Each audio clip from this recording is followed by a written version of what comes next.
Welcome to Sweet Life Beat Life. We hope this video helps. You start by selecting the object that has the material you want to remove. Open the Properties editor and go straight to the Material tab. You need the active material slot visible.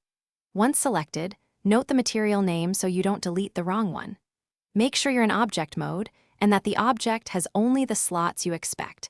This prevents accidental removal from linked objects. Now move to the material slot controls to begin removal. Switch into edit mode when you need to remove the material only from specific faces.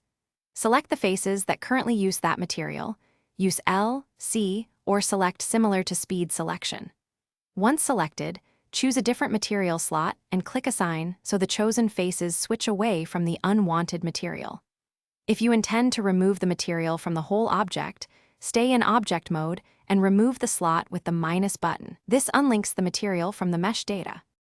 After unlinking all slots, go back to Material Properties and press the minus button for any remaining references. Then open the outliner, set to Orphan Data, and purge unused materials to fully delete the data block.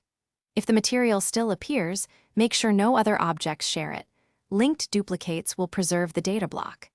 If something goes wrong, immediately undo or load the quickly saved backup file. Keeping incremental saves. Thanks for watching. Consider subscribing if we helped you.